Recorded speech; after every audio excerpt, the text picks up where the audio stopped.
द्वन्द्वातीतं गगनसदृशं तत्त्वमस्यादिलक्ष्यम् एकं नित्यनिर्मलमचलं सर्वधी साक्षिभूतं भावातीतं त्रिगुणरहितं सद्गुरुं तं नमामि विनायकं गुरुं नवमी साखरे नाम विश्रुतं येषां चरणसान्निध्यात् जीवा मुक्ता भवन्ति साखरे वंशविख्यातं ज्ञानदानपरायणं विनायकं गुरुं वन्दे भवबन्धविमुक्तये पुण्डरीकवरदाय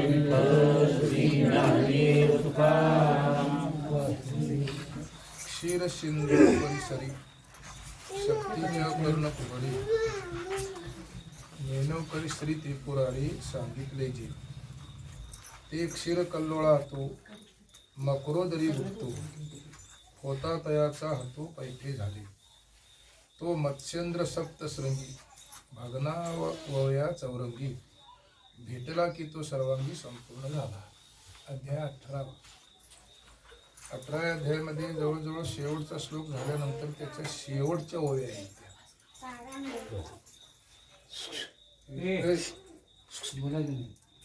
ते मध्ये कोणतरी बसवा, लांब बसवा, त्यांच्यामध्ये बसवा.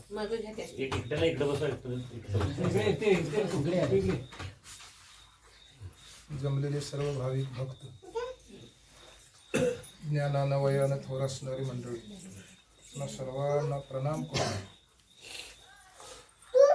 आपल्याकडं हिंदू धर्मामध्ये एक महिना आहे श्रावण महिना.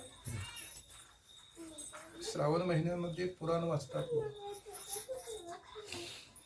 त्यामध्ये उपवास तपवास जास्त असतात, कारण तो महिना थोडासा प्रकृतीला हानिकारकच आहे. म्हणून जास्त उपवास या महिन्यात सांगितले. दुसरी गोष्ट अशी, वातावरण सुद्धा थोडंसं बदल असतं. श्रावण मासे हर्षे मानसे आम्हाला कविता होती. हिरवळ दाटे चोळी कळी, तुम्हाला ती कविता असतं आम्हाला वेळी होती. म्हणजे असतं ते अनुकूल थोडं वातावरण असतं. त्याच्या अगोदर सुद्धा माणसं काय करतात, ते गटारे अमावास्याला एकदा खाऊन पोटभर मग महिनाभर खायला होत नाही आपलं, असं करतात. ते असू द्या. त्यामध्ये ग्रंथ आपल्याकडं पुराण म्हणजे रामायण, महाभारत, हरिविजय, तुमचं संत लीलामृत, भक्तिविजय, नवनाथ, हे ग्रंथ, काशीखंड, कल्पतरू, असं मी आमच्या गावामध्ये 1973 पासून वाचलं. तिसरीला असल्यापासून एक शाहीर म्हणून ग्रंथ लावायचा. आणि तो लावला ग्रंथ म्हटलं की तो गाण्याला जायचा, मग ते ग्रंथ राहायचा. वाचक कोण नव्हतं, मग मी वाचायचा. एक म्हातारा माणूस असा वारकरी होता जुन्यातला, तो मी वाचेल तो सांगायचा. नंतर तो वारला. मग मी काय करायचं, मला ते वाचायचं म्हणजे सकाळी एकदा वाचायचं, त्याचा अर्थ लक्षात घ्यायचा, कारण संध्याकाळी माणसाने सांगायला पाहिजे नाही. एकाएकी काय काय लागलं तर जमत नव्हतं ते, मग सकाळी वाचून संध्याकाळी वाचून ते सांगायचं. तर माझं रिपिटेशन घ्यायचं, तेवढं ते मला अनुभव आला. आता या ठिकाणी नवनाथ आहे, समाप्ती नवनाथची आहे ना. त्यामुळं ज्ञानोबारायांची गुरु परंपरा जर आपण बघितलं, नाथ संप्रदायामध्ये आहे. तुकोबारायांचा संप्रदाय हा चैतन्य संप्रदाय आहे. राघव चैतन्य केशव चैतन्य सांगितले खून मालिकेची, बाबाजी आपले सांगितले नाम, मंत्र दिला रामकृष्ण हरी, भोजना मागती तुप पावशे. हे स्वप्न जे पडलं ते ओतूर म्हणून गाव आहे पुणे जिल्ह्यामध्ये. त्या ओतूरला गावामध्ये तुळशीच्या गोट्यावर तुकोबाराय झोपले होते. त्यांना स्वप्न पडलं. स्वप्नात त्यांचे गुरु आले, ते बाबाजी चैतन्य. त्यांनी आपली परंपरा सांगितली. राघव चैतन्य मूळ पुरुष, त्यांचा केशव चैतन्य शिष्य परंपरा. हे काय वंश परंपरा नव्हे, शिष्य परंपरा खरी आहे. वंश परंपरा हे गौण भाग आहे. वंश परंपरा इस्टेटीसाठी वाढतील, शिष्य परंपरा ज्ञानाचा वारसा पुढे नेतील. दोन्हीतला फरक आहे महाराज. कसं कसं राहायचं ते आपलं आपण ठरवायचं. शिष्य परंपरा योग्य आहे महाराज. आता कृष्ण महाराज साखरे दादा महाराजांचे शिष्य परंपरेतले आहे. शिष्य परंपरा फार मोठी आहे महाराज. वंश परंपरा ती तुमच्या केशी घालून भांडणं करून माझा हे ओपा ते ओपा म्हणतील, ते वंश परंपरा. ते थोरलाय हे थोरलाय, त्यात लाख लढतरी. वंश परंपरेमध्ये तो ज्ञानाचा आपल्या गुरूंचा माझ्यावर जे पाठीमागून जे आलं चालत ते पुढे नेतील त्यांनी. पुढे या. म्हणून ज्ञानोबारायांची परंपरा आहे ती नाथ संप्रदायामध्ये आहे. भागवताच्या पहिल्या 8 अध्यायामध्ये यदू अवधूत कथन म्हणणं आहे. त्यात जनक राजे दरबारामध्ये 9 नारायणांचे 9 प्रश्न आहेत. कवी नारायण, हरिनारायण, चमस नारायण, पिपिलिका नारायण, प्रभंजन नारायण, असं ते नारायण आहे. हे 9 नारायण म्हणजे नवनाथ आहे. मग त्यात ब्रह्म म्हणजे काय, माया म्हणजे काय, असं प्रश्न विचारले. ते प्रत्येक नारायणाने प्रत्येकाच्या प्रश्नाचे उत्तर त्यांनी दिलेलं आहे. ते भागवत वाचल्यानंतर कळलं. त्यातला पहिला प्रश्न आहे ब्रह्म म्हणजे काय, दुसरा प्रश्न आहे माया म्हणजे काय, आता ब्रह्म म्हणजे काय, म्हणजे ब्रह्माविषयी आपल्याकडे ज्ञानोबारांचा एक 5वा ग्रंथ आहे, अमृतानुभव. माऊलींचे एकूण 5 ग्रंथ आहेत. मला वाटतं आपल्या मठामध्ये स्वामींनी पहिल्यापासून ज्ञान माऊलीने एक ठेवली. वारकऱ्याचा सन्मान तर करायचाच करायचा, आपण वारकरी नसून सुद्धा. आणि वारकरी संप्रदायातलं वाङ्मय जे आहे त्याचंच प्रकाशन करायचं. नाथांचा हरिपाठ, ज्ञानोबारांचा हरिपाठ, सारखं तिने काय नाही आळीपाळीनं प्रकाशन करतात महाराज. एवढं तिथलं वैभव आहे. म्हणून सरासरी आपण जर बघितलं तर यामध्ये ब्रह्माची तिने व्याख्या केली अमृतानुभवामध्ये. एकूण 6 गोष्टी अनादी आहेत. लय माणसं भांडतात महाराज. शिकली म्हटलं की कॉम्प्युटर युगातली माणसं, देव न मानणारी माणसं असे आम्हाला पावलं भेटतात. मग तो देव किती वर्षापूर्वीचा, हे जगत केव्हापासून निर्माण झालं, पेपर वाचून सांगतात. हो, 10 वर्षापूर्वीचे अवशेष सापडले, 50,000 वर्षापूर्वीचं खजिना सापडला. हे आता छापणाऱ्याचं वय किती आणि ते ह्याची संगती लागत नाही महाराज. शास्त्र आपल्या अंगावर घेत नाही. ब्रह्म माया संबंध, जगत, ईश्वर, जीव सुखरूपासून आपल्याला दुखरूप मानू लागला अनादिकालापासून. तर शब्द दिलाय. शास्त्र म्हणतं हे कधी झालं आम्हाला माहिती नाही असं सांगून रिकाम व्हावं. कारण ते आमचे गुरुजी उदाहरण सांगायचे. देवळाच्या पायरीच बसायचा एक म्हातारा. कीर्तनकर आला की रामाचा बाप कोण सांग, दशरथ. त्याचा बाप कोण सांग. आता माहिती नाही हो आम्हाला. मग तुला काय कळत नाही, जा म्हणायचे. म्हणजे अशी माणसं काय असतात. समजा त्याचा बाप सांगितला आज राजा, त्याचा बाप कोण सांग. बाप काय संपणार नाही, तो काय गप्प असणार नाही, अशी काही माणसं आहेत महाराज. म्हणून शास्त्रानं काय सांगितलं, अनादी. आम्हाला माहिती नाही जगत केव्हा निर्माण झालं, हे अनादिकालचं आहे. ब्रह्म अनादी आहे, तेवढं अध्यस्तपणा बसणारी माया अनादी. ब्रह्मानं मायेनं जगत निर्माण केलं अनादिकालापासून. माया विशिष्ट चैतन्य ते ब्रह्म ईश्वर म्हणून आकाराला आलं अनादी. जीव सुखरूपासून आपल्याला दुखरूप समजूला किती वर्षापासून, अनादी. आणि जीवाचा ईश्वराचा भेद सुद्धा अनादिकाल आहे. मग आता हे जर अनादिकालापासून चालत आलं आहे तर या ठिकाणी त्यांनी असं वर्णन केलं आहे. ब्रह्म म्हणजे काय, त्यांचा शब्द आहे. दुसरं माया म्हणजे काय, माया अध्यस्त आहे. मायेची सिद्धी कधी होणं शक्य नाही. एकट्या मायेला जगत निर्माण करता येत नाही, एकट्या ब्रह्माला करता येत नाही. दोघांचा संबंध आहे. त्यात वाद सांगितले महाराज. वाद म्हणजे मतमार्ग, अजातवाद, विवर्तवाद, परिणामवाद, दृष्टीसृष्टीवाद, सृष्टीदृष्टीवाद, बिंब प्रतिबिंब. आम्ही काय करतो, सृष्टी बदलायला जातो. सृष्टी कधी बदलत नाही, दृष्टी बदलायची महाराज. जे जे भेटे भूत ते ते मागे बघून. सृष्टी कशी बदलत, सृष्टी ईश निर्मित आहे महाराज. आम्ही काय ईश्वर आहे काय. सृष्टी बदलत नाही, आपली दृष्टी बदलायची त्या सृष्टीविषयी, म्हणजे व्यवहार आपला पूर्णत्वावर जातो असं शास्त्र वर्णन करत आहे. म्हणून त्यात त्यांनी वर्णन केलं, दोरीवर सर्प झालाच नाही, मग माया नावाची सिद्धी होत नाही. तुम्हाला एक भारुड सांगतो. भारुड पूर्वी आमच्या तळाशक्ती भारुड म्हणायचे. पहिले कोटेच नव्हते काही, चंद्र सूर्य तारा नाही, अवघे शून्याचे होते पाही, कानोबा तेरे तेरे तेरे. तिथे एक ढालगज निर्माण झाली म्हणजे माया. तिने पहा एवढी ख्याती केली, इंद्र विकास म्हणे बाहुली, अमरपुरी तिची घरकुली, ती मुळची कर्णकुमारी, तिचा बाप तो ब्रह्मचारी, तो जन्मला तिची उदरी. ऐशी पाहता ना बरं, तुमच्या मालिकेमध्ये आहे बघा, कानोबा तेरे तेरे तेरे. तिने बापाची दादला केला, कोण वाईट म्हणे या बोला. काय लिहिले ते अमृतानुभवातलं पहिलं प्रकरण आहे. शिवशक्ती समावेश. म्हणजे ब्रह्म निर्गुण निराकार आहे, ते दृष्टीगोचर नाही, इंद्रिय गोचर नाही, वृत्तीचा विषय होत नाही, स्वगत सजाती विजाती भेद रहित आहे. त्याला आकाराला कोणी आणलं, त्या मायेनं आणलं. म्हणून विठोबाने रखुमाया आहे. नुसतं दर्शन घेऊन चालत नाही विठोबाचं महाराज. ते रखुमाया म्हणजे प्रकृतीला माया म्हटलं. मग त्या ब्रह्माला आकाराला आणलं मायेनं, तो जन्मला तिची उदरी. तर माया कुणाची, हे आदिपुरुषाची माया महाराज, त्याचीच माया आहे. दोघांचा संबंध सांगितला आहे.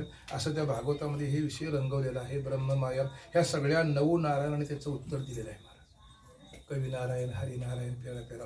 कारण जनकराजा दरबार म्हणजे फार मोठा. आता कसला आम्ही ऐकता, जनकानं 14,000 सोन्याच्या गायी दान दिल्या होत्या. मला इथे येऊन सांगायचं मी ब्रह्मज्ञानी आहे आणि त्या गायी घेऊन जायचं.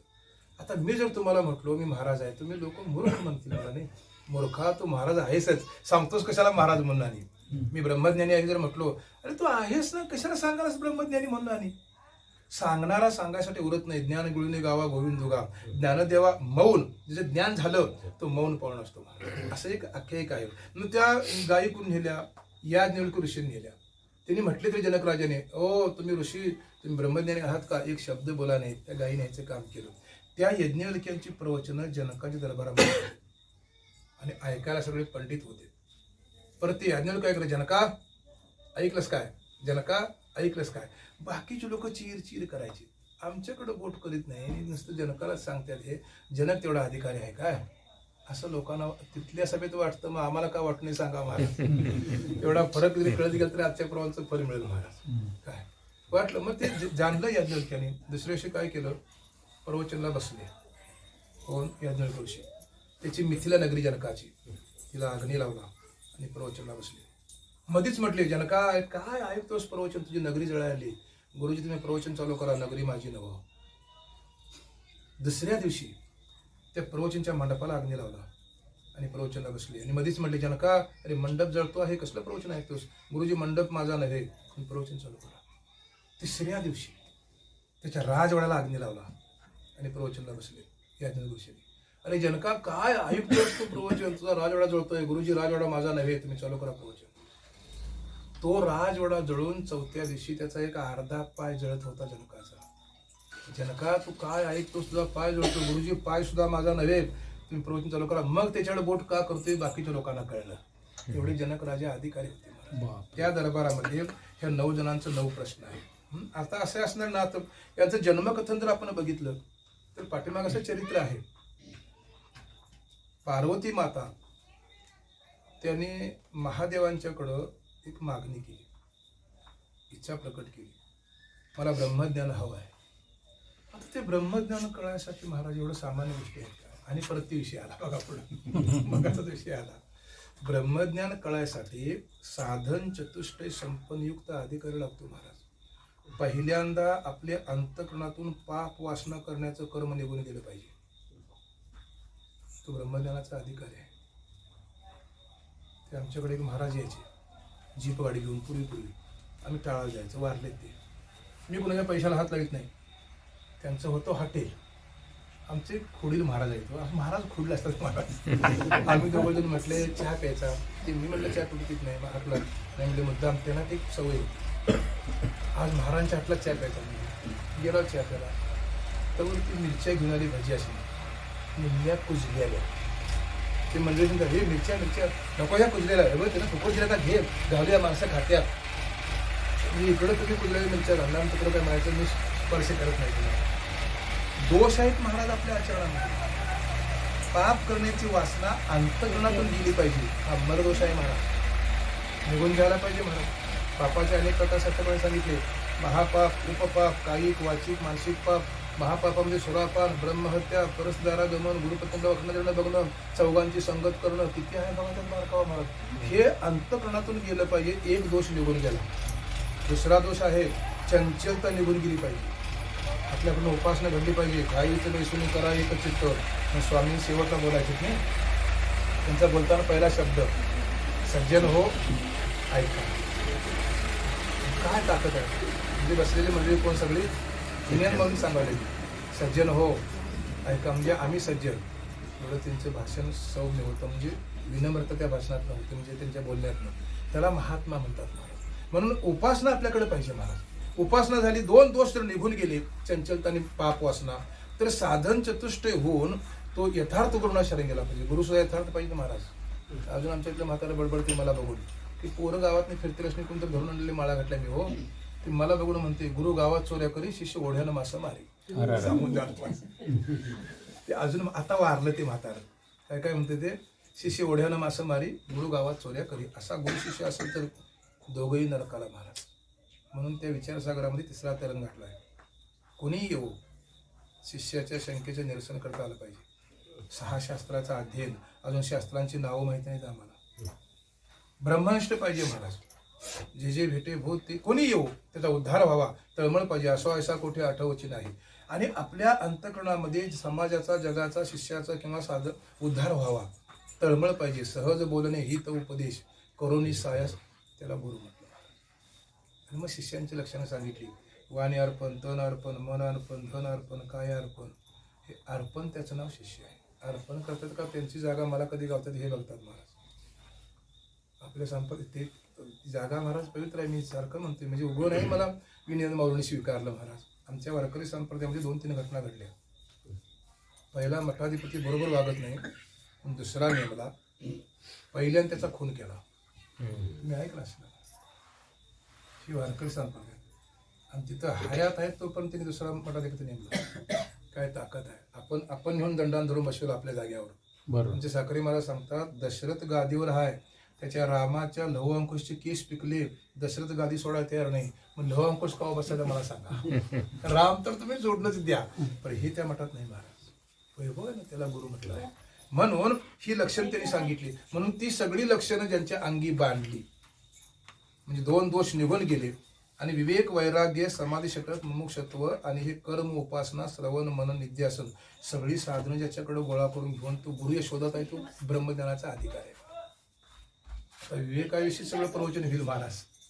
पहिल्या तुमच्या वैराग्याविषयी, संत संगतीने आत्मा अविनाशी, बाकी सर्व विनाशी चंचल. इथं निश्चय पाहिजे. इथं निश्चय होत नाही महाराज. अनंत बुद्धीचे तरंग. काय माणसं, काय मनुष्य आहे बघा, क्षणाक्षणाला बुद्धी पालाडते. आता म्हणतं तर आता असं बोलायला लागला, म्हणजे बुद्धी तरंग आहेत. अनंत बुद्धीचे तरंग, क्षणोक्षणा पालटे रंग. म्हणून तो ज्ञानोबांचं एक वाक्य आहे, बुद्धी निश्चये आत्मज्ञान. तुमचा निश्चय झाला की तुम्हाला ब्रह्मज्ञान प्राप्त होतं. पण त्याचा निश्चय व्हायला पाहिजे. ते त्यात विवेकात सांगितले त्यांनी. संत संगतीने आत्मा अविनाशी, बाकी सर्व विनाशी चंचल, असा बुद्धीला निश्चय होण्याला विवेक म्हटलं. आणि वैराग्याची व्याख्या केली, इहलोकापासून ब्रह्मलोकापर्यंत अनुकूल मानलेल्या भोगाच्या, त्यागाच्या इच्छेला वैराग्य. आता कसं कसं वैराग्य आहे ते बघा. त्यामध्ये भागवताच्या पहिल्या अध्यायातलं मी तुम्हाला शॉर्टकटमध्ये सांगतो, विस्ताराने सांगत नाही. कारण असं एकच पोरग होऊन गेलं ब्राह्मणाचं. पोर एक खेळाशी भ्याले. किती कसे शब्द घटना रविवारच्या मत आहे बघा. ब्राह्मणाचे पोर एक खेळाशी भ्याले. किती पोरं? सगळी पोरं नव्ह, एकच पोरग. कोणत्या खेळाला? या खेळाला, मायेच्या खेळाला. 12 वर्षे लपवाले. देव त्याला साक्षी होते, तुला माया काय करणार नाही, तरी कापत कापत. कसं आलं? देव आहे म्हणलं वास्तविक यायला पाहिजे कोणी, तरी तो घ्यायला महाराज. नागवेश पडून गेले. त्यांच्याकडे जेवढं वैराग्य आहे तेवढं जगात कोणाकडे वैराग्य नाही महाराज. शुकाचार्य आईच्या उदरातून बाहेर पडल्यानंतर सरळ पुढे पळत गेले. अप्सरा आंघोळ करत होत्या, त्यांच्या अंगावर वस्त्र नव्हतं, याच्याही अंगावर वस्त्र नव्हतं. दोघांनी एकमेकाकडे बघितलं, सरळ पुढे गेला आणि पाठीमागून व्यास चालले होते. शुका शुका थांब. त्याचा आवाज ऐकून त्या लपल्या पाण्यात. कोण? अप्सरा. त्याला नवल वाटलं, कारण अप्सरांच्या आजोबासारखे होते व्यासमध्ये. पायाच्या नकापासून डोक्याच्या केसापर्यंत म्हणजे कपडे होते अंगावर. शुकाचार्यांच्या अंगावर काही नव्हतं, अप्सरांच्या अंगावर काही नव्हतं. एकमेकाला त्यांनी बघितलं. हे बघायचं सोडून द्या, त्यांनी डोळं लपवून घेतलं. कोणी पाण्यात बुडल्या, कोणी अंगावर वस्त्र घेतलं. त्यांनी विचारलं, ओ अप्सरेनो, इथून मुलगा गेला काय? गेला म्हणले. त्यांनी म्हणजे अंगावर वस्त्र होतं काय? नव्हतं म्हणले. तुमच्या तरी होतं काय? नव्हतं म्हणले. तुम्हाला त्या मुलांना बघितलं काय? बघितलं म्हणले. तुम्ही त्याला बघितलं काय? बघितलं म्हणले. मग तुम्ही दोघांनी मिळून एकमेकाला बघितलं, एकमेकांच्या अंगावर वस्त्र नव्हतं. मी जडाबुट्टा माणूस आहे, तुमच्या आजोबासारखा आहे, माझा आवाज ऐकून तुम्ही पाण्यात लपला. ते म्हणले, हो पुढं बोलायचं नाही म्हणले त्यांनी. तो मुलगा इथून गेला ना, त्यानं आमच्याकडे बघितलं, आम्ही त्याच्याकडे बघितलं. आम्हाला असं वाटलं की त्याच्या दृष्टीतनी आमच्या दृष्टीमध्ये, दोघा दृष्टीमध्ये स्त्री पुरुष हा भेदच नव्हता. तुमच्या आवाजावर आम्हाला कळलं तुमच्या दृष्टीमध्ये भेद आहे, त्यामुळे आम्ही लपून बसलो. व्यासाला उत्तर दिलं. मग केवढं वैराग्य शुकाचार्यांच्याकडे असेल बघा. बापरे. आणि मग त्यांनी पुढे जाऊन आसन मांडलं आणि तपश्चर्या मांडली. मग इंद्रानं काय केलं, देव प्रसन्न झाला तर आपली खुर्ची मागील म्हणून त्यानं अप्सरा पाठवली. तिनं नृत्य गायन केलं. 1 तासभर पैंजण वाजवल्या, बांगड्या वाजवल्या. डोळे नाही उघडाय. मग ती निघाली. जाताना म्हणली, अहो शिवक मुनी. मग ते म्हणले, बोला, मी कोण आहे तुम्हाला माहिती आहे काय? मला काय माहिती नाही म्हणले. मी स्वर्गातले अप्सरा आहे. ठीक आहे म्हणले. माझ्या शरीरामध्ये कस्तुरी आहे म्हणले, अप्सरा सुगंध पसरतो आहे. अहो डोळं तरी माझ्याकडे उघडून बघायचं का नाही? मग शुकाचार्य म्हणले, तो अप्सरा आहे स्वर्गातली, मला यातलं काय माहिती नव्हतं म्हणले. जर ह्या सगळ्या गोष्टी जर मला अगोदर कळल्या असत्या, तुझ्याच पोटी जन्म घेतला असता. वैराग्य, हेच वैराग्य लोक खोडून काढायला. म्हणून आमचा तोडकर माऊलींचा शिष्य त्यांच्यावर गेलता प्रवचनला तिकडं, आणि त्याला येताना म्हणतात, मामा माझं प्रवचन कसं झालं? तुम्ही कशाला विचारता म्हणला तो. सामान्य माणसाने विचारलंय का अधिकारला महाराज? तुम्ही कशाला विचारता? हे तुम्ही विचारायचं नाही म्हणले. कसं झालं काय ते कसं व्हायसाठी असतंय प्रवचन? नाही. कशासाठी? घसरायचं नाही महाराज आपल्या पदावरनं. मी तुम्हाला मग सांगून गेलो, अदृष्ट आपलं सोडत नाही. काही असू दे, सुख असो दुःख असो, या अदृष्ट आधी नाही. परमार्थ प्रयत्नावर आहे, तुमचं आचरण प्रयत्नावर आहे. तुम्ही काय त्यागायचं, काय स्वीकारायचं, काय विहित करायचं, निश्चित करायचं, पाप करायचं, पुण्य करायचं, धर्मानं वागायचं का अधर्मानं वागायचं, तुम्ही ठरवायचं आहे महाराज. ग्रंथ वाचून आणि पहिल्यासारखं वागायला तर का उपयोग नाही वाचायला चांगला महाराज. त्यात काय लिहिलं त्या प्रमाणात थोड्या अंशानं आचरण करायला पाहिजे. एकदम सगळं जमणार नाही, कारण 2 मार्ग सांगितले. पिपिलिका मार्ग, विहंगम मार्ग. कानावचनाची भेटी तीव्र अधिकारी आहे महाराज. सगळे तीव्र अधिकारी नाहीत. मग तुम्ही काय करा, हळूहळू ढाळे ढाळे किंवा तिने एखादी वेळी मार्गाची निबळे निश्चित ठाके किंवा नाही तरी गायशे करी या आटापहारा माझारी मोठके निमिषभरी दे तुझा. मग जे जे निमित्त देखील माझे सुख असं वर्णन केलं ज्ञानोबरायाने. म्हणून त्याला एक साधना सांगितली. म्हणून वेद पाहिजे, वैराग्य पाहिजे. हे सगळं साधनं जर आपण बघितलं, मुमुक्षत्व पाहिजे. काय मी उद्धार पावेन, काय कृपा, तळमळ पाहिजे महाराज. माझा उद्धार व्हावा, मला गुरु भेटावेत, मला संत भेटावेत, मला कोणी ज्ञान द्यावं, सारखी तळमळ वाटणं याला साधक म्हटलं आहे. त्याशिवाय ब्रह्मज्ञानाला पचनी पडत नाही. पार्वतीने मागणी करून करायचं काय? मग तिने सांगितलं महादेवाने, सांगतो म्हणले तुला, चल.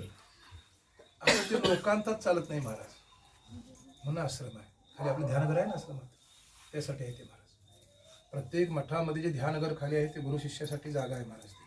शिष्याला समोर बसवून सांगायचं. आणि हे तूप रोटी खाऊन ब्रह्मज्ञान प्राप्त होईल आम्ही सांगू शकत नाही. तुकोबाराय 4 महिने जाऊन भांड्यावरती बसायचे आणि बसवून ते एकांतात बसायचे, आपल्या देवाचं सद्गुरूंचं ध्यान करायचे.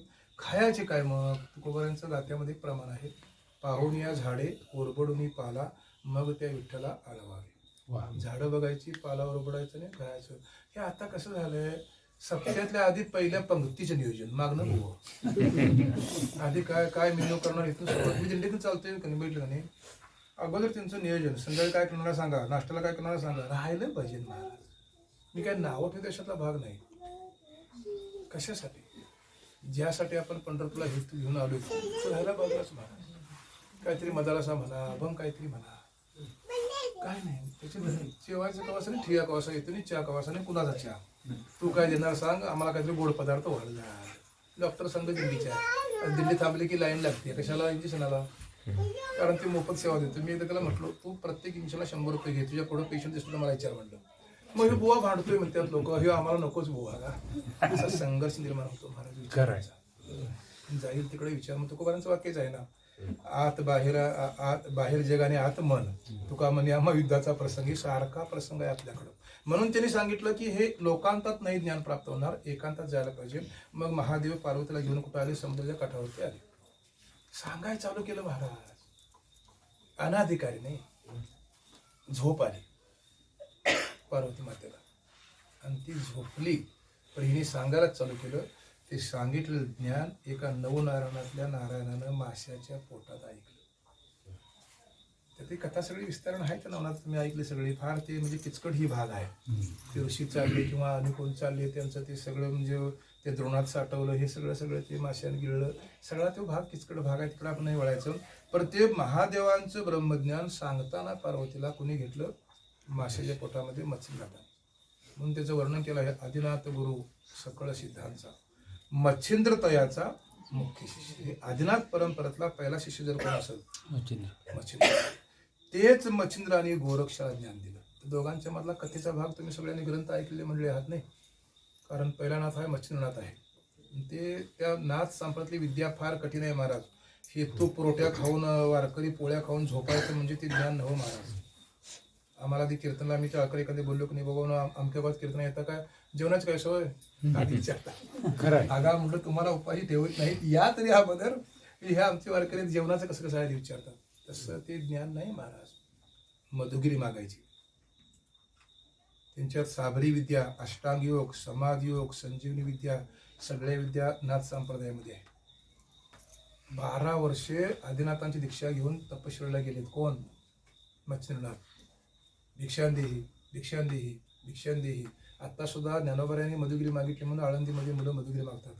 आमच्या एक साखरे महाराज शिष्य पोरगा आहे कल्पेश भागवत म्हणून, ब्राह्मणाचं पोरगा नाशिकचं, हस्तलिखित भागवत आहे महाराज. सगळा भागवत त्यानं उतरून काढला. बापरे, काय ताकद आहे. आम्हाला वाचाय सवड नाही, लिहून काढल्या 11,000 रुपया हस्तलिखित प्रत तयार केली.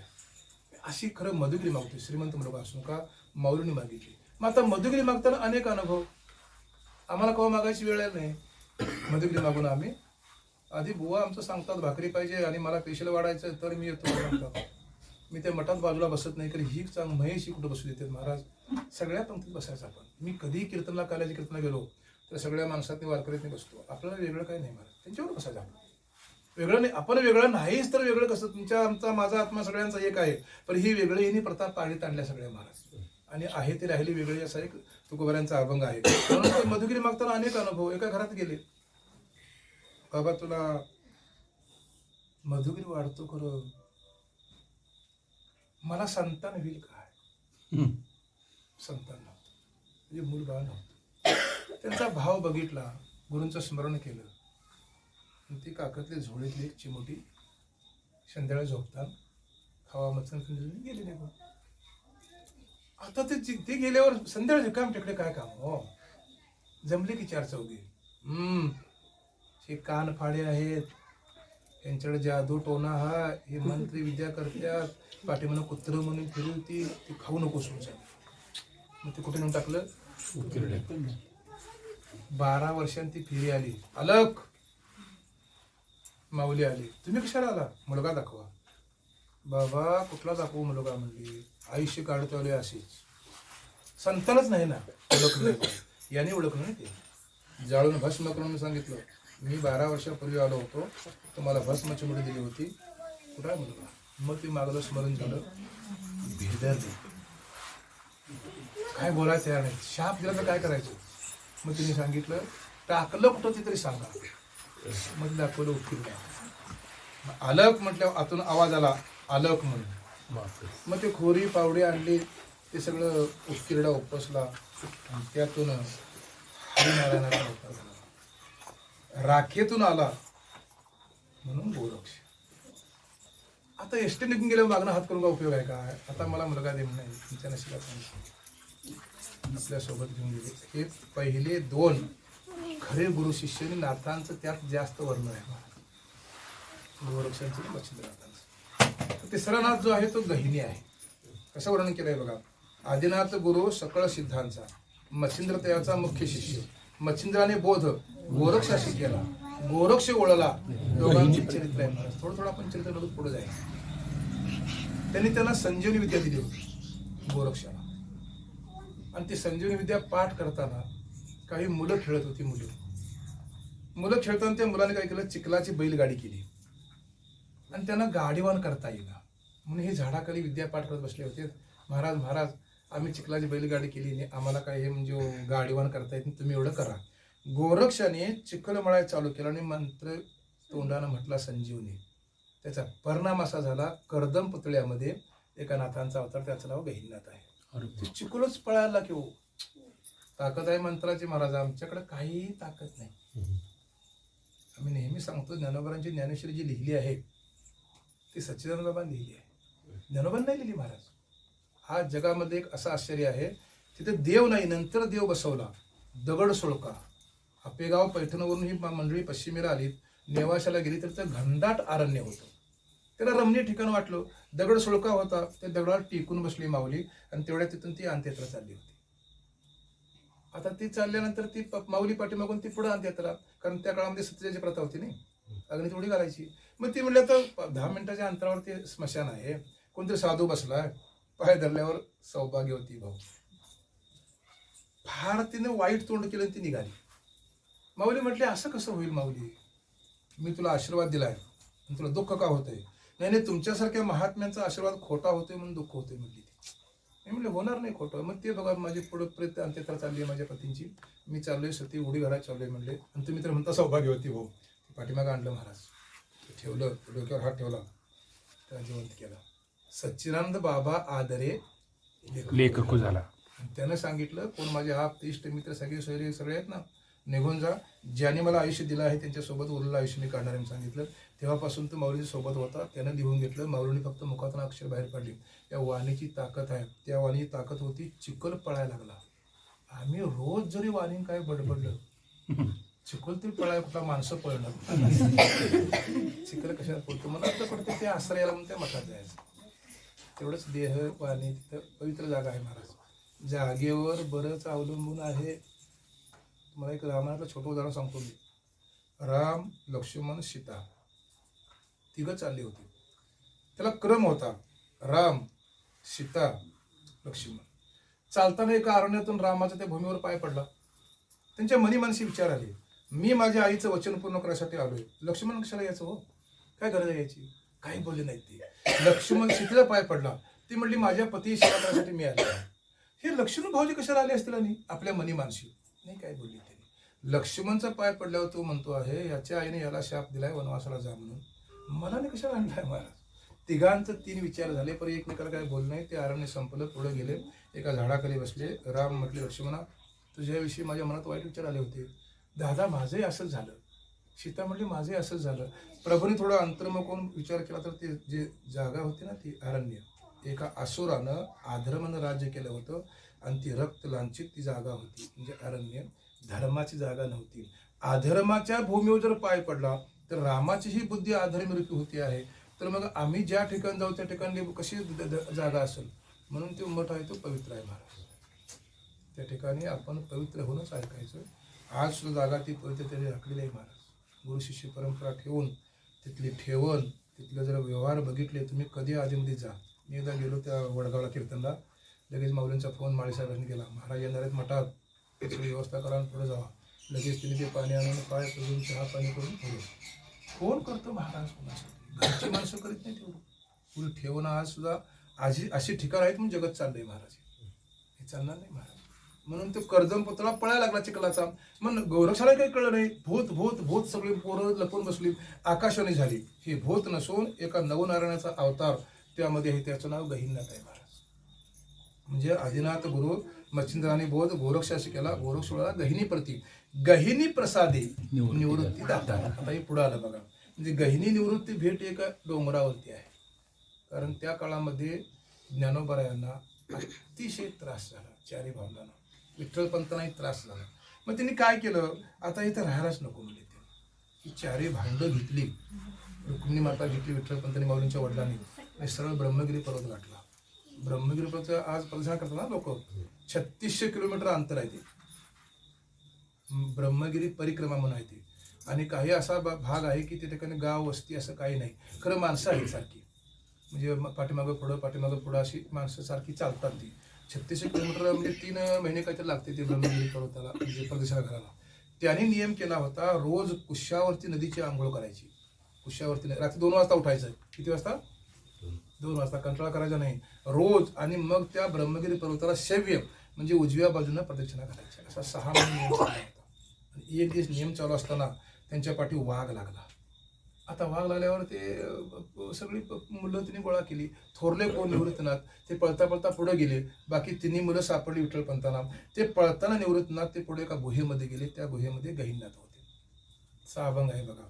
आदिनाथ उमा बीज प्रगटले मच्छिंद्रा लादले सहज स्थिती तीच प्रेम मुद्रा गोरक्षा दिधली पूर्ण कृपा केली गहिनीनाथा. आता पुढे वर्णन केलं. वैराग्य तापला सप्रेम निवाला ठेवा जो लादला शांती सुख निर्द्वंद्व निशंक विचारता मही म्हणजे पृथ्वीने फिरताना सुखानंद हृदय स्थिरावला. त्यांनी पुढे वर्णन केलं. विरक्तीचे पात्र अन्वयाचे मुख. हे म्हणजे विरक्तीचं म्हणजे निवृत्तनाथ हा वैराग्याचा मूर्तिमंत पुतळा आहे. अन्वयाचे मुख म्हणजे भागवत धर्म प्रकाशकाचं हे प्रवेशद्वार आहे. यांना जर बोध केला तर जगापर्यंत बोध पोचवल. म्हणून गहिनी निवृत्ती कृपा केली पूर्ण कुळ हे पावन कृष्ण झाले. आणि तोच बोध गहिनीने निवृत्तीला दिला. निवृत्तीने दिला तो ज्ञानदेवासार चोजेविली. आता इथंपर्यंत आलं आपलं चिंतन. आता ज्ञानोबाने पुन्हा कोणाला दिलं हे पहिला प्रश्न आहे महाराज. ही वारकरी संप्रदायामध्ये आलं नाही. आता ज्ञानोबाने कुणाला केला? मच्छिंद्राने गहिनीला केला, गोरक्षाला केला मान्य आहे. गोरक्षाने गहिनीला केला मान्य आहे. गहिनी निवृत्तीने केला मान्य आहे. निवृत्तीने चारी भावना केला मान्य आहे. पण ज्ञानोबाने पुढं कोणाला केला हेच तर गम्य आहे. म्हणून बहिणाबाईंचा एक अभंग आहे. संत कृपा झाली इमारत फळाली ज्ञानदेवी रचिला पाया उभारली देवालया. मग नंतर ते नामातयाचा किंकर जनार्दन एकनाथ तुका झाला असे कळस बहिणा म्हणे फडकती ध्वजा. आज ध्वजा फडकती आहे. मग त्यांनी काय केलं? पाया घातला. याचं कारण जर काय असेल तर त्याने आपल्या गुरुंच्याकडून मागून घेतलं. काही मंडळी म्हणतात आता विश्वात्मके देवी म्हणजे विश्वाच्या देवा म्हणजे देवाकडे मागितलं. पसायदान देवाकडे मुलीच नाही आपल्या गुरुकडे तुम्ही मागितलं नाही.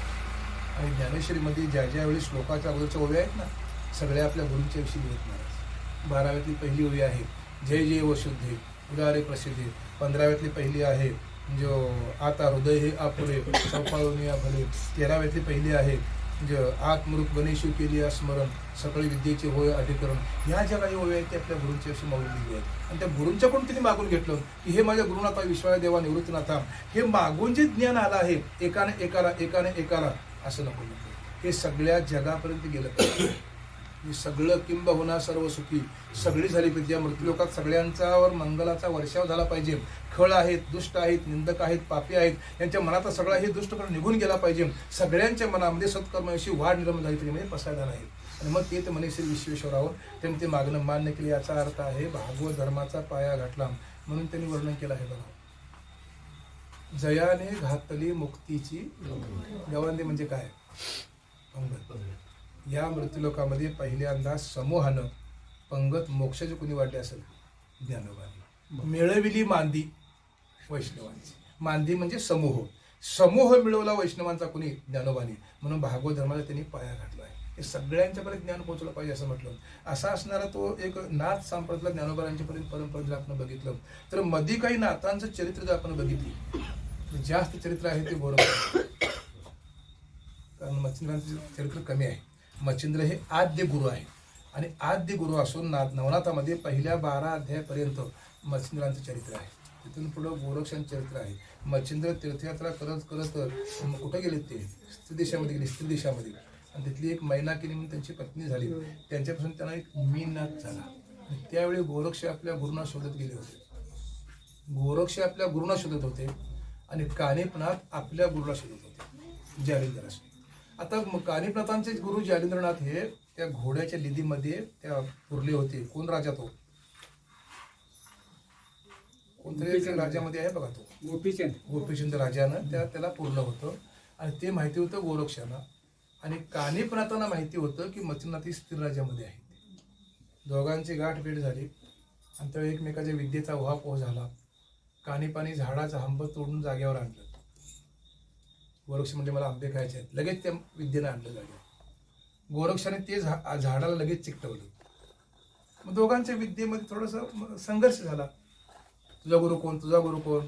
मग ते दोघांचं गुरु एकमेकाला माहिती होतं. तुझा गुरु आहे म्हणजे स्थिर राज्यामध्ये जा बसलाय ते राणी करून. हे म्हणलं तुझा गुरु आहे बघ त्या गोपीचंद राजाच्या दरबारात, त्याला घोड्याला पुरला आहे. दोघांचं कळल्यानंतर मग ते एकमेकाचे गुरु झाले. पण गोरक्ष गेले तिकडं, आपलं नाव त्याने सांगितलं नाही. स्त्री वेश घेऊन गेली होती. त्या संगीत नाट्य पथकामध्ये हे पक्वाजा होते. कोण? गोरक्ष. आणि बरोबर त्या दरबारामध्ये संगीत चालू असताना त्या मृदंगातून आवाज याचा, चलो मच्छिंद्र. गोरक्ष आहे. तिने इकडं तिकडं बघितलं सगळं, काय कळलं ना. कारण हे स्त्री वेश घेऊन गेली होती, कारण पुरुष वेश घेऊन चालत नव्हतं. शेवटी आपल्या गुरुला त्या राज्यातून बाहेर काढलं महाराज. त्यांना एक मीननाथ नावाचा मुलगा होता. आता त्या मीननाथाला घेऊन ते बाहेर आले. आता ती मैनाकिनी कोणतरी ती राणी होती. तिने जाताना एक भेट म्हणून सोन्याची विट दिली होती. हे दोघं जण अरण्यातून चालले होते. गोरक्ष पुढं, मच्छिंद्र मागं. मला गोरक्षा भीती वाटते, मला गोरक्षा भीती वाटते. गुरुजी कसली भीती तुम्हाला वाटते? असंच गुरु शिष्य नातं आहे बघा. हे नुसतं नाटक होतं मच्छिंद्रांचं. शिष्य आपला त्याला मोहाला बळी पडतो का बघा तिथं नाही. मग नंतर ते म्हणले अरे गोरक्ष ही माझी झोळी जरा घे, मला लघुशंकरला जायचं आहे. मग ते नाटक करून लघुशंकरला गेले. मग ते का गुरुजी भितात? ती झोळीत भेटतं ती सोन्याची वीट होती, ती फेकून दिली. तेवढ्या वजनाचा दगड त्या ठेवला कोणी गोरक्षाने. अरे गोरक्ष मला भीती वाटते, गोरक्ष मला भीती वाटते. गुरुजी ती भीती मागच गेली म्हणून सांगितलं. तिने म्हटलं माग कशी भीती जाईल? झोळीत भेटतं तीन दगड होता. मग तिने आलाप केला, विलाप केला. अरे माझी ती माझ्या पत्नीने दिली होती सोन्याची वीट, अरे ते असं झालं. तपस सामर्थ्यानं समोरचा पर्वत सोन्याचा केला. गुरुजी तुम्हाला सोनंच पाहिजे आहे काय? हे घ्या म्हणून सांगितलं. कोणता पर्वत? तो कोण वाचक आहे सांगतात काय? महाराज गिरनार नव्ह. हा? कोणता पर्वत? तो पर्वताचं नाव काय? मलाही चांगलं माहिती नाही, मी 5 वेळा वाचला खरं लक्षात राहत नाही. राहू द्या, असू देत. ते पुढं गेल्यानंतर ते मीननाथ मच्छिंद्र गोरक्ष एके ठिकाणी राहायचे. गोरक्षाने मधुगिरी मागून आणायची, मच्छिंद्राने खायची. भिक्षावाडा भिक्षावाडा भिक्षावाडा. एवढी श्रद्धा आहे गुरूंच्यावर बघा महाराज. एका घरामध्ये वर्षश्राद्ध होतं. वडं वाढलं, वडून समोर आणून ठेवलं. ते वडं खाल्ल्यावर मच्छिंद्रनाथ म्हणले गोरक्षा काय आहे भिक्षा रे? मला आणखीन असतं मग आणखी मी सुखी झालो असतो. गुरुजी थांबा म्हटलं, लगेच घेऊन होतो भिक्षा वाढा. ती माऊली आली, तुला मगा भिक्षा वाढली होती आणि आलास काय? म्हटले नाही, तुमची जी भिक्षा आहे ना ती माझ्या गुरुला आवडली आहे. मग तुझा डोळा मला आवडला, देतोस काय? म्हणले गुरुंच्या आपला डोळाच काय महाराज. बेबळात हात घातला आणि काढला. ती माऊली भेदरली, ही बाबा वडं घे पहिलं इथनं. जा म्हणली, डोळ्यावर पट्टी बांधली, रक्त सांडत होतं, गुरुंच्या डोळ्यावर ओढत ठेवला म्हणून गोरक्षा डोळ्याला काय सांग, ते नंतर सांगतो म्हणले, मी तुझा गुरु आहे म्हटले. आता गुरु हे मायबापापेक्षा थोर असतात महाराज. गुरु ते गुरुच, हे नावाचे गुरु नाहीत महाराज. गुरु गुरणारे गुरु वेगळे, मला गुरु म्हणणारे वेगळे, तुम्हाला कोणतरी वारकरी केलं ते गुरु वेगळे, दक्षिणासाठी फिरणारे गुरु वेगळे, हे गुरुचे प्रकार सांगते. पर यथार्थ गुरु हे वेगळे असतात. नाही कांदराम सांगितलं, डोळ्याला काय करे सांग, काय नाही म्हटले, तुम्ही वडं मागितलं, परत वड्याला गेल्यामुळं त्या वड्याच्या मोबाईल त्या माऊनं डोळा मागितला, डोळा काढून दिला. त्याच्याकडे विद्या होती, डोळ्यावरून हात डोळा पूर्वत केला. आजपासून तो मधुकडे जायचं म्हणून सांगितलं. त्याचं नाव मच्छिंद्र, त्याचं नाव गोरक्षी. त्याला गुरु शिष्य नातं म्हटलं, हे नातं जपलं आहे नवनाथ ग्रंथामध्ये महाराज. पुढे पुत्रमोह असू नये म्हणून सांगितलं. गोरक्षाने त्याला सांगितलं, अरे गोरक्षा, त्याला जरा धुवून आणून सांगितलं मी नाताला. आता ते घेऊन गेले, त्याला त्या ओढ्यावर आपटलं, त्याची आतडी सगळी ही कुंपणावरती घातली आणि मग ती घरी आले. अरे धुतलास काय त्या मीनला, धुवून उन्हात घाटा मी सांगितलं. मच्छिंद्र म्हणले, उन्हात म्हणजे काय करायचं, मारलास काय रे म्हणून त्यांनी ते गड गड गड लोळायला लागले. तुम्हाला पुत्रच हवा आहे काम सांगितलं. लगेच त्यांनी मंत्रांना संजोनी तो मुलगा जिवंत केला. जे ज्यांच्याकडं कुठल्याही विद्येची कमतरता नाही असे नाथ महाराज आहेत, नवनाथापैकी आहेत. भरपूर चरित्र आहे. पुढं तुमचं एक तुम्हाला दुसरं एक उदाहरण सांगतो. पुढे मी भरतरनाथ राजा होता, तो नवनाथातलाच एक नारायण आहे महाराज. राजा राजकुमार होता, विवाह नवीन झाला होता, नाटक केलं त्यानं. पत्नीला म्हणला, मी शिकाराला चाललोय, मी निघून गेला तू काय करशील, मी अग्नीत उडी घालणं म्हणली ती. आणि खरोखर बघू घालते का उडी म्हणून यानं काय केलं, ते हारणात शिकार केली, त्यात आपले कपडे भिजवली आणि सेवकांना पाठवली, राजा निघून गेला म्हणून. लगेच तिनं अग्नी पेटून अग्नीत उडी घातली आणि हा पाठीमागे आला.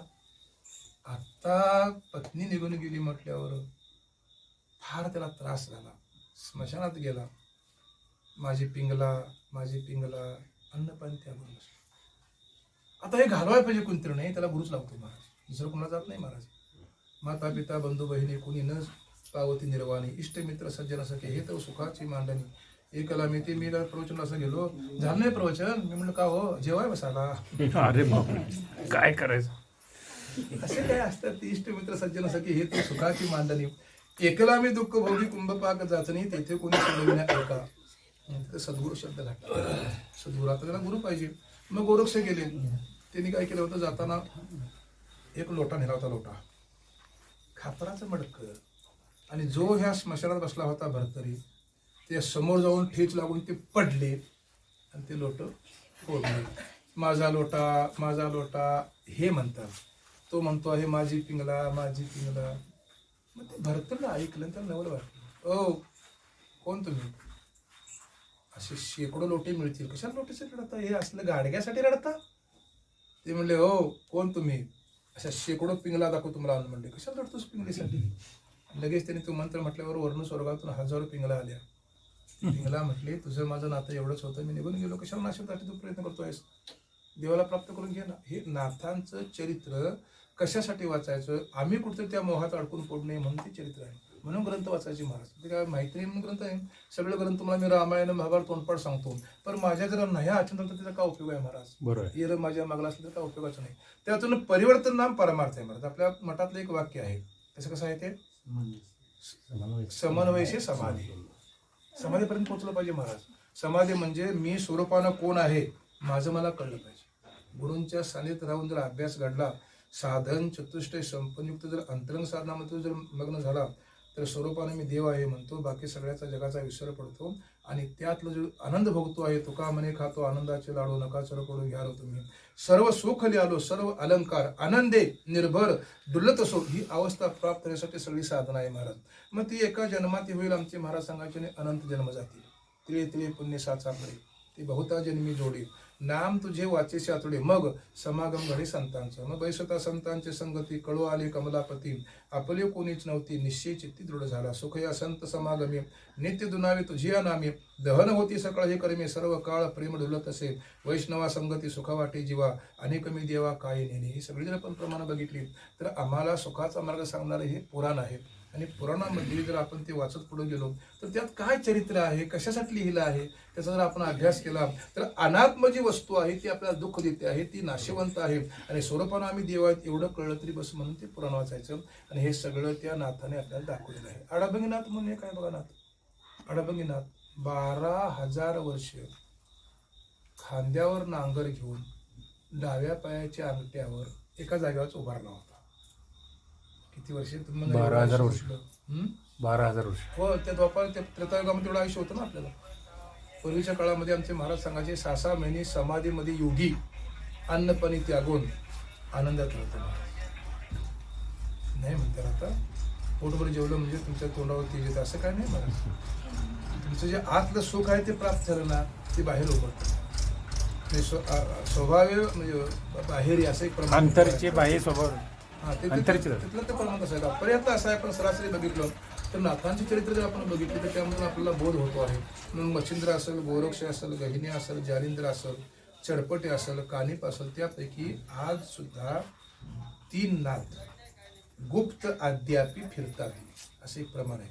ते 40व्या अध्यायामध्ये आलं आहे. 40व्या अध्यायामध्ये 40 अध्यायांचं फल सांगितलं आहे. नाथांच्या 5व्या अध्यायामध्ये पिशाचाविषयी वर्णन केलं आहे. बघा तुम्ही तो जरा अध्याय वाचून तुम्हाला पिशाच बाधा कधी होणार नाही. असं प्रत्येक अध्यायामध्ये आता ते गोरक्षांचं ते पुढे दिलेलं आहे. तुम्हाला संतती नसं संतती होईल. प्रत्येक अध्यायाचं फल आहे. पण निष्ठेनं भावनेनं तसा जर अनुग्रह आपल्याकडून झाला तर शंका निर्माण झाली तर संशयावनी घोर अनेक नाही पाप थोर हा विनाशाची वागूर प्राणी अशी. मला कुठलं पंढरपूर घडतं? घडणारच नाही महाराज. आमचे गुरुजी म्हणायचे बाहेर पड पहिल्यांदा. चालायच ना पंढरपूरला, मुक्काम करत जा. 1 दिवस तुला मुक्काम पंढरपूर नक्की भेटेल. साधनेत राहा. तुला साध्य प्राप्त करून घ्यायचं ना. 1 दिवस तुला जन्मभावरूप मोक्ष प्राप्त होईल. पण साधनेत राहायला पाहिजे ना. मग त्याला 2 प्रमाण त्यांनी दिले. तुका म्हणे नको वरपंग देवा घे माझी सेवा भावशुद्ध. तुका म्हणे म्हणजे कळती चाचणी बडबडीची वाणी अथवा सत्य. म्हणून नाथ संप्रदायामधली विद्या जी आहे फार कठीण आहे महाराज. आपल्याकडे विद्या आता ते राहिलीच विद्या आपल्याकडे विद्या प्राप्त करून घेत नाहीत महाराज. एक हाताच्या बोटावले मोजलेले जर कीर्तनकार महाराज लोक किंवा प्रवचनकार सोडले तर बाकींच्याकडे सगळ्यांचा विषयांचा गोंधळ आहे. मी कसा दिसावा, माझ्या अंगावर कपडे कसे असावे, माझं राहणीमान कसं असावं, विचार कसा असावा म्हणत नाही कोण महाराज. मला एक छोटा दृष्टांत सांगतो. पूर्वीच्या काळामध्ये राजे लोक दरबार भरायचे. दरबारामध्ये प्रधानाकरवी प्रश्न उत्तरांची मीमांसा करायची. जनता निवांत ऐकायची महाराज. आता प्रधान हुशारी नाही महाराज. आता त्यांचं लोकमतावर आहे. त्याला काय येऊ नाही येऊ बहुमत सिद्ध झालं की तो प्रधान. तसं नव्हतं पूर्वी महाराज. एका राजानं प्रधान नेमला होता आणि त्याला सांगितलं दरबार भरला होता. दरबारात चोरी झाली. प्रधानजी शिर उडवीन 5 मिनिटात मिळाला पाहिजे. कोण? चोर. ते लगेच दरवाजा ओढला. लोकांना का कोंडून ठेवलं. मी सांगितलं मी सगळ्यांना बरोबर एका मापाचे चौकाडे देणार आहे. ज्यानं चोरी केली त्याची काठी 1 फूट वाढणार आहे आणि मी लाईट घालवतो. काट्या सगळ्यांना जमा करायच्या. लाईट घालल्यावर त्याला ती वाढणारे चोर जाते. त्यानं काठी वाढणार म्हणजे आधी काय केलं? कट केली. काठी कधी वाढेल का हो? चौकाठी सगळ्या काट्या जमा केला. आखूड काठी ती कोणाची? तू म्हणला माझी आहे. त्याचं नाव चोर. असे पूर्वी प्रधान हुशार होते. फार प्रधान हुशार असायचे. आणि मग ते एकदा दरबार भरला होता जनकाचा. जनका दरबारामध्ये एक असा बंदी ब्राह्मण होता. तो काय म्हणायचा, हे सगळे ब्राह्मण आहेत ना, माझ्या प्रश्नाचे उत्तर द्यायला पाहिजे. नाही दिले तर मी तुरुंगात राहणार. मग ते आपल्यापर्यंत तिने उत्तर देऊन बघितले. पण शेवटी त्यांना असं काही प्रश्न घातले जमनात. मग सगळी तुरुंगात घातली. त्याच वेळी एक ब्राह्मण होता आणि तो आपल्या घरामध्ये पुराण वाचायचा. तर नवनाथ वाचतो ना असं पुराण वाचायचा. त्याचा हट्ट होता पत्नीनं समोर बसला पाहिजे. दोघं असतील घरात, दुसरं कोण नसेल. पुराण आहे सगळे. ती पत्नी तिच्या पोटामध्ये गर्भ होता महाराज. ते घर काम करून त्रास व्हायचा तिला. पण याचा हट्ट होता समोर बसून तू ऐकलं पाहिजे, मी तुला सांगणार. आता ते सांगायला लागल्यावरती म्हणजे तिला घर काम करून झोप आली हो. मग ते हूं असा आवाज यायचा. त्यानं वाचता वाचता सांगता बघितलं पत्नी तर झोपले. कोण हो म्हणतं? मग तिला हलवलं. हो कोण म्हणतं सांग. म्हणजे मी झोपले होते, माझा गर्भ हो म्हणत असेल. त्याला फार वाईट वाटलं. गर्भ हो म्हणतो तर माझी निंदा करतोय म्हटला. आणि जर तो खरोखर गर्भ हो म्हणतोय ना तर तो 8 ठिकाणी वाकडा होईल. शाप. अष्टावक्र. त्याचं नाव आहे महाराज अष्टावक्र. आता त्याचा बाप होता तुरुंगामध्ये. कारण त्या बंदी ब्राह्मणाचं उत्तर देताना हे आलं होतं. हा मुलगा 2 वर्षाचा झाला, 4 वर्षाचा झाला, 6 वर्षाचा झाला. आणि आईला विचारलं आई बाबा कुठे आहे माझा? तिने सांगितलं असं असं जनका दरबारामध्ये एक दरबार भरतो आणि प्रश्न उत्तर विचारायचे नाही. तुझ्या बाबाला जमलं नाही. मग सगळे ब्राह्मण त्यानं कोंडून ठेवले. मी देतो ना उत्तर म्हटलं. मी तुझ्या उदरात ऐकले म्हटलं पुराण. मला काय अडचण नाही म्हटलं. आता ते अष्टकनी वगैरे असं होतं हो. 8 ठिकाणी मग तो गेला असा हळूहळू गेला. दरबार भरायचा होता, कारण जनक हा कशावरून येणार होता, अंबारीतून हत्तीवरून. पुढं चोपदार, मागं चोपदार, सगळं लवाजमा येणार होता. तोपर्यंत हा बाहेर बसला. आता जनका दरबार म्हणजे काय सामान्य काय, सगळे पंडित तत्वज्ञ होते. जनक राजा आला, यानं बघितलं, हा बाजूला बसला होता. दरबारात गेला, सगळे दरबारात बसले. सगळे बसल्यानंतर मग हा गेला. त्याला ते चालता येत नाही.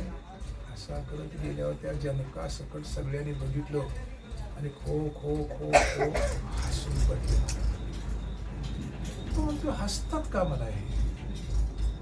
त्याला वाईट वाटलं. महाराज वास्तविक बघितलं तर ज्ञानोबाने सगळ्यांचा आत्मा एकही सांगितलं आपल्याला.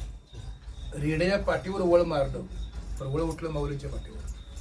त्यांचा आत्मा माझा आत्मा एक आहे म्हणून सांगितलं. सगळ्यांचा आत्मा एकच आहे, मग हे हसतात का मला? मग त्याला विचारलं, अरे जनका, मी फार मोठी आशा धरून आलो होतो, कारण तुझा दरबार हा पंडितांचा आहे, ज्ञान्यांचा आहे, तत्वज्ञांचा आहे. पण इतरांनंतर मला जरा वेगळंच बघायला मिळालं. हे तुझ्या दरबारातले सगळे पंडित नसून चर्मकार कळतं नव्हे. कारण हे सगळे का हसतात मला बघून? जर दिव्यदृष्टीनं बघितलं असतं तर तुमचा आत्मा माझा आत्मा एक आहे. चर्मचक्षुनं बघतात हे, म्हणजे माझ्या शरीराकडे बघतात, चांबड्याच्या डोळ्यानं बघतात. मग यांना शरीर माझं वाकडं दिसणार. मग माझं शरीर वाकडं आहे का आत्मा वाकडा आहे? मला सांगा. तुम्ही पंडित आहात ना? आणि मग त्यानं त्या शरीर प्रवेश केला त्या सभेमध्ये, आणि ते कोण तुमचा ब्राह्मण आहे त्याला बोलवा म्हटले. त्याच्यावर मला बोलायचं आहे. आता शरीरानं होता वाकडा, आईच्या पोटात ज्ञान ऐकलं होतं महाराज, आणि मग ती जुगलबंदी झाली. मग 1 काय 2 काय 3 काय असं हे 12-13 पर्यंत गेलं. 1 ब्रह्म, 2 तुमचं काय चंद्र सूर्य, 3 गुण, 4 वेद, 5 महाभूत, 6 शास्त्र, दिवस आठवड्याचे 7, अष्टवसू, नवग्रह, आता ते 10 इंद्रिय काय काय तुमचं, 11 रुद्र, 12 आदित्य, आणि 13वी पाळी त्या बंदी ब्राह्मणावर गेली. सांग म्हटलं तू. नाही सांगता, मी सांगतो म्हटलं. हा मृत्यू लोकात एखादी व्यक्ती निघून गेली त्याचे 13व घालतात म्हटलं. आणि कश्यप ऋषींच्या स्त्री आहेत 13 आहेत म्हणून सांगितलं. 14व सांगू काय म्हटला? ती मुलगा जनक राजा पाया पडला, नको म्हणला, तुम्ही दरबार जिंकलाय म्हणला. सगळे ब्राह्मण सोडले, सगळे पाया पडायचे. जाताना तुम्ही बंदी ब्राह्मण, कारण बापाला बघितलं नव्हता नाही महाराज, आईची उदर असताना त्याला अटक केली होती. तुम्ही बंदी ब्राह्मण काय? नव्हे. चला, तुम्ही म्हणजे ब्राह्मण काय? नव्हे, म्हणजे बापाला. तुम्ही कोण? अमुक ब्राह्मण. थांबा, आपल्या वडिलांच्या पाया पडले, कारण ते वडील होते. हे ज्ञान पुराणामध्ये आपल्याला ऐकायला मिळतं. टीव्हीवर मिळेल आम्ही सांगू शकत नाही, मुद्दाम सांगतो. आणि काय आपल्याकडे प्रथा आहे कोणास ठाऊक महाराज, एकदा वाचून झालं की परत ग्रंथ सोडायचाच नाही.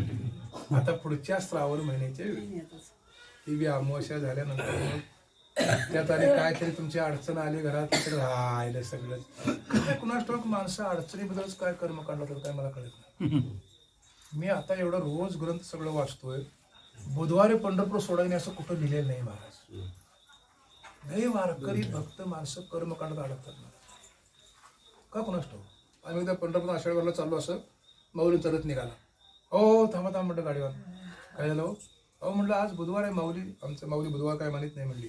आम्ही कसं काय मानतो? आमची मंगळवारी गावाला येतील, खरं बुधवारी पंढरपूर सोडित नाही. एकादश घेऊन गावाला मी ते घडत नाही महाराज. तुमच्या वारीचं फल मिळत नाही, मुद्दाम सांगतो. आणि एवढी साधना माणसं संप्रदायामध्ये करतात, फलापासून वंचित आहे. मी तुमचं मठाचं उदाहरण सांगते काय कीर्तनामध्ये. आज तुम्ही हेरल्यात जाऊन बघायचं, प्रवचन झालं किंवा माऊलींची पुण्यतिथी झाली, निरंजन महाराजांची पुण्यतिथी झाली, गुरुपौर्णिमेचा कार्यक्रम झाला, तर पहिल्यांदा जेव्हा कोण बसत आहेत महाराज, ती ठेवण आहे. बरं, आधी वाढते माणसं, जेव्हाच कोण बसत नाही. आमच्याकडे तिथे पत्रावळ्या रे, मला एवढे कोपऱ्यात वाढ निघाला. मी कालेज कीर्तन असतं ना, मध्ये बसलो, 2 किलो माणसाचे जेवतात महाराज. म्हटलं जरा थांबा, देवाला दाखव, तुम्हाला काय वेगळं सांगा, आम्ही जेवतो ना म्हणजे पोटभर. काही शिस्त नाही. शिस्त आपल्या जीवनात पाहिजे. काही विधी आहे ना, नामदेव आहे कधी अगोदर नाही जेवले, देवाला अर्पण केलं मग जेवले. निदान ते चारवीचा देवाला आम्ही आहात तरी करूया असं निदान. त्याला तो तिकडं आम्ही इकडं म्हणून. एवढंही होत नाही. एवढी गडबड कशासाठी? विधी चुकला, कर्म चुकलं की फळ बसतं मानगुटावर. आता भोगतो मागला आहे, या जन्मात क्रियमान घडू देऊ नका महाराज. आणि घडलं तर मग आणि पुनरपी जननम पुनरपी मरणम सारखं भोगावं लागतं. झाड जाणीजे फुले, मानस जाणीजे बोले, भोगी जाणीजे केले पूर्वजन्मीचे. सारखं साधनेत राहायचं. रामकृष्ण हरी म्हणा, ओम नमः शिवाय म्हणा, विठ्ठल विठ्ठल म्हणा, श्रीराम जय राम म्हणा, राम राम म्हणा, नवनाथ वाचा, राम विजय वाचा, भक्ती संतांच्या कथा भक्ती विजय वाचा, संत अमृत वाचा, कथा कल्पतर वाचा, तुमचं शिवलामृत वाचा. वाचण्यामधून आपल्याला ज्ञान प्राप्त होतं. वाचन संस्कृती अलीकडे पूर्ण बंद झाली. आम्ही कीर्तनला उभं राहिलो म्हटलं, अभंग घेतला म्हटलं की मोबाईलमध्ये अभंग काढलाच आहे. होय. म्हणजे ग्रंथ नाहीतच आपल्याकडे. आपण आता पट्टाटा ग्रंथ दोन घेतले इथं, विचार घेतला, भागवत घेतला. जी आपल्याला शंका आहे, महाराज पूर्वी आम्ही काय करायचं, आता कमी आलं ते, एखादी ओवी नाही सापडली, रातभर बसायचं महाराज, रातभर ते सगळं चाळायचंच. एकदा एक ओवी गावला, अगा कर्मी जे उरावे ते सुखदुःखी फळावे, ती भोगावे देहा एका. पहिल्यापासून ते चाळलं, शेवटी नवी अध्याय ते सापडलं पहाटे 4 वाजता. अभ्यास पाहिजे महाराज. तुम्ही किती कमवलं, किती घालवलं ते याच्या. मी मग सुरुवात सांगले, मी ते मुद्दा कधी सोडत नाही. प्रारब्धे जोडे धन, प्रारब्धे वाढे मान, अन्न धन मान हे तो प्रारब्ध अधीन, जेथे जावे तेथे कपाळ सरीशे. कपाळ म्हणजे कळतं नशीब, अदृष्ट, प्रारब्ध. त्याला म्हटलं तुम्ही कुठल्या क्षेत्रात जा, तुमचं कपाळ तुमच्या सोबत नशीब असतं. त्यात काय बदल करा, ईश्वराला सुद्धा अधिकार नाही. आयुष्यात सुद्धा बदल करा, देवाला अधिकार नाही. 1 सेकंद कमी करता येत नाही, 1 सेकंद वाढून देत नाही. दिलेल्या आयुष्यामध्ये तुका म्हणे घालवत यावरी भार, वाहोवा संसार देवा पायी, ठेविले अनंती तैशीचे राहावे, चित्ती असू द्यावे समाधान, वाहिल्या उद्योग मग दुःखाची केवळ, भोगवणे ती फळ संचित, असं तुकोबारांचं म्हणणं आहे. म्हणून सारखं सारखं सारखं राहायचं श्रवणामध्ये. साधना कधीही वाया जात नाही. एक गुरूंचं वचन आहे, तुम्ही जेवढी साधना केली त्यात आता बरंच पैलू आहेत महाराज. तुमचं प्राथमिक साधना कोणती, नामस्मरण आहे. तुमच्या अंतःकरण शुद्धीला ती हेतू आहे महाराज. जप म्हणतो ना आपण, आपल्या आश्रमात जपाची परंपरा आहे महाराज. जपाला फार महत्त्व आहे. आणि तो आजेपा जप असेल तर भारी आहे महाराज. त्याच्यानी माहिती आहे सगळं. ती आजेपा जप म्हणजे ते आमच्यातलं एक म्हातारा आंघोळ करायचं, माणसं दिसली की मोठ्या रामकृष्ण हरी, रामकृष्ण हरी. मी त्यांना ऐकू द्यासाठी कशासाठी लोकांना आजेपा जप पाहिजे. म्हणजे मी जो अजपा जप करतो आहे ते कुणालाही कळतं नाही, पण आज सोहम तो चालू असतो सारखा महाराज. ओम नमः शिवा, ओम नमः शिवा, हे लोकांना सांगायसाठी नाही महाराज. असा एक जप असतो, ते जो वाया जात नाही का, तर ते अंतःकरण शुद्धीला हेतू आहे महाराज. अंतःकरणामध्ये दोष असतात, म्हणजे तुमचं काम आहे, क्रोध आहे, लोभ आहे, मोह आहे, दंभ आहे, मत्सर, हे सगळे राहतात कुठं, वस्ती चैतन्याची शेजारी ज्ञानाची एकाहारी म्हटलं त्याने. हे निघून जाण्यासाठी तुका म्हणे देह भरडा विठ्ठले काम करू दे केले घर रीती. शुद्ध झाला अंतःकरण, त्या शुद्ध अंतःकरणामध्ये ईश्वराचं प्रतिबिंब उमटतं. याला शास्त्रकार म्हणतात ईश्वर कृपा. अजून ईश्वर कृपा नाही महाराज. तुम्ही आता जर गेला पंढरपूरचं दर्शन नाही, तुम्हाला मागं यावं लागतं. ईश्वर कृपा नाही ना. कुर्मदासाला दर्शन ढवळ गावाला दिलं, हात नव्हतं, पाय नव्हतं, कसं काय गेलं. अशी चरित्र भरपूर आहेत. गाता लिहिले आहेत देवडीकरांनी. जन्मता आंधळा होता, तुकोबारांनी शब्दाविषयी ताकद एवढी होती, गाता उलटी म्हणता येत होती. अजून सरळ आम्हाला गाता म्हणता येते. कुणाची गाता हे अजून माहिती नाही आम्हाला. ग्रंथ माऊलींचे किती आहे हे काही माहिती नाही महाराज. तुकोबारांचा अभंग आहे का, कुणाला क्षेपक आहे, काहीही कळत नाही. म्हणजे तिथवर आपली बुद्धी, वृत्ती, मन बुद्धी पोचवून जायची इच्छाही होत राहील. अभ्यास एवढा नको म्हणतात. मौज मजा कीर्तनात गप्पा गोष्टी असल्या चांगलं म्हणतात ते लोक. कारण का, तेवढा आपला टाइमपास झाला म्हणतात लोक. टाइमपास म्हणजे कथा कीर्तन नामस्मरण पुराण वाचन नवं, त्यात काहीतरी बोध आहे महाराज. तर काहीतरी त्याग प्रदान आपला कसा आहे. 2 तुमचे लोक आहेत बघा, एक स्वर्गलोक आणि मृत्यूलोक. मृत्यूलोक हा त्याग प्रदान आहे, स्वर्गलोक हा भोग प्रदान आहे. म्हणते संसारी जन्मीजे यज्ञादी कर्म कीजे, मग स्वर्गसुख भोगीजे मनोहर. किंवा अजून तिने वर्णन केलं आहे बघा, सैंग चिंतामणीची भूमिका, रंभ्या ऐशा उर्वशी. भोग प्रदान आहे ती, इथं त्याग प्रदान आहे. बघू नये ते बघू नये, खाऊ नये ते खाऊ नये, पिऊ नये ते पिऊ नये, बोलू नये ते बोलू नये, असं वागू नये असं वागू नये. म्हणजे इथं त्याग आहे महाराज. काहीतरी गमल्याशिवाय काहीतरी पदार्थ पडत नाही. 2 तास नवनाथ वाचल्याशिवाय पदार्थ काही पडत नाही. गमवा लागतं महाराज. कुठेतरी जाऊन श्रवण केल्याशिवाय पदार्थ काय पडत नाही. एक गेल्याशिवाय एक. आम्ही दोन्ही साधना बघतो, दोन्ही साधनं होणं शक्य नाही. परमार्थ प्रपंच हे दोन्ही साधत नाही. एक आदृष्टावर आहे, एक प्रयत्नावर आहे. आम्ही त्याला उलट लावतो. संसार लावतो आम्ही प्रयत्नावरती, आणि परमार्थ लावतो आदृष्टावरती. आम्हाला कुठली पाप्याला वारी म्हणतो, पण परमार्थ हा प्रयत्नावरती आहे. संसार हा होत नाही, तो होतच असतो महाराज. दोन्ही बाजू आहेत. म्हणून त्यामध्ये साधना सांगितली आहे. ईश्वर कृपेनंतर गुरुकृपा आहे महाराज. अगोदर ईश्वर कृपा सांगितली. ईश्वर कृपा, नामदेवरांच्यावर ईश्वर कृपा देव जेवत होते, पण गुरुकृपा नव्हती नाही महाराज. औंढ्याला पाठवलं आणि त्यांनी सांगितलं की जिथे पाय ठेव त्या ठिकाणी म्हणजे देव निर्माण म्हणजे नाही त्या ठिकाणी पाय ठेवून सांगितलं. कुत्र्यात देव दिसला महाराज. गुरुकृपेचं फल आहे. मला एक नाथांचं उदाहरण सांगतो. मठात सांगितलं मी, दिवसा 12 वाजता मे महिन्यामध्ये सगळे गंगेचे पाणी भरून कावडी भरून चालली होती काशी या पिंडी होत्याला. मुंगीसारखी धार होती आणि कैलासातून बघितलं महादेव पार्वतीने. पार्वती माता म्हणले किती भक्त आहेत बघा. अहो सगळे भक्त नाहीत हे, मग फुकट आहे का सगळं हे? मग त्यांनी परीक्षा घ्यायसाठी खाली आले. महादेव झाले गाढव. भर 12ची वेळ आहे, वैशाख महिना आहे आणि तिच्या तोंडाला फेस आला. ती बाई ती पार्वती उभारली आहे. अहो तुम्ही कुणाचे भक्त? महादेवाचे. मग गाढवाला पान द्या ना. एवढ्या लांबून गाढवासाठी नाही आणलं महाराज म्हणले त्यांनी. काश्या पिंडी होत्या चाललं म्हणले. त्यात नाक मारलं त्यांनी, कावड उतरली. गाढवाला पान दिलं, बाईला पान दिलं. गाढव म्हणजे महादेव. गाढवात दिसायला गुरुकृपा व्हायला पाहिजे. गुरुकृपेच्या बरोबर ईश्वर कृपा व्हायला पाहिजे. आणि ईश्वर कृपा व्हायचं तर अंतकरणात दोष जायला पाहिजे. आणि दोष जायसाठी म्हणजे तुमचं नामस्मरण आणि हे पुराण ऐकलं पाहिजे. त्यासाठी म्हणून हे ग्रंथ आहेत महाराज. गुरुकृपेनंतर मग तो स्वतःचा अनुभव सांगतो. मी वासुदेव तत्वता कळविली विचारिता, हे विश्वाचे माझे घर, ऐशी मती जयाची स्थिर, किंवा हे समजते श्री वासुदेव, ऐसा प्रतिरसाचा ओतला भाव, भक्ता माझे राव ज्ञानी यातोची. हे विश्व माझं घर म्हणतो आहे. मग ज्ञानोबा तुकोबा एकोबा नामदेव सगळ्यांनी छळण केलं, कोणाचाही द्वेष नाही केला महाराज. का तर हे विश्व माझं घर आहे. सगळ्यांच्या हृदयामध्ये देव व्यापकत्वान आहे आणि आम्ही ते सांगायसाठी आलो आहोत. आमच्याकडे संत म्हणून बघतात, त्यांच्याकडे येत किंचित दोष नव्हता महाराज. पण महात्म्याचं जीवन हे कठीण असतं. आधी केली मग सांगितले म्हटलं. वाचा बोलू वेद नीती करू संती केली ते.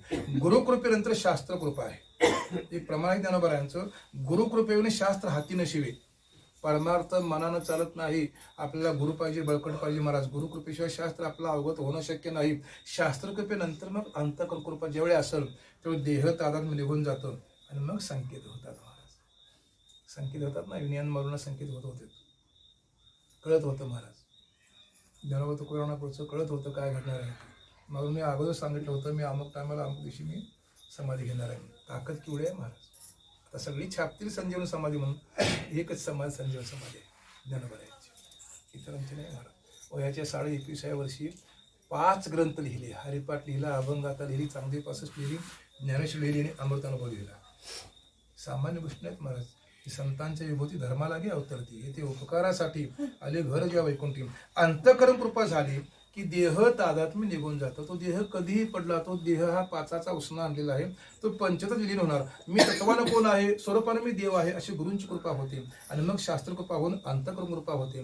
त्यावेळी देह तादात निघून जातो आणि मनुष्य आनंदात राहतो महाराज. ती आनंदातली अवस्था प्राप्त होण्यासाठी साधन म्हणून आपल्याकडं श्रावण महिन्यामध्ये ग्रंथपूजा आहे. आता ते नवनाथासारखी सगळी भक्ती सगळ्यांना जमणार मी सांगू शकत नाही. पण साधनेत राहायला काय बिघडलं महाराज. ते 12वीतले प्रमाण आहे. नाही तरी गा ऐशे करी यया 8 पहारा माझारी. 3 तासाचा एक प्रहर आहे. दिवसाचे तिकून तास किती 24 म्हटले त्यांनी. 12 आणि 12 24. मग 8 पहरातलं नाही तरी गा ऐशे करी या 8 पहारा माझारी. मोठके निमेशी भरी. मोठकं दे. रामकृष्ण हरी रामकृष्ण हरी. ओम नमः शिवा ओम नमः शिवा. त्यांना तुम्हाला फल मिळून जाईल महाराज. आणि मनुष्याचं जीवन सुखी होईल. असं सगळ्यांचं जीवन सुखी व्हावं. माणसाच्या जीवनामध्ये देवप्राप्ती व्हावी, संत समागम घडावा, त्यांना सत्संग घडावा, त्यांचं वाईट विचार निघून जावेत, सगळी माणसं सुखी व्हावी असं भगवंताकडं मागणं मागूया. कुंडली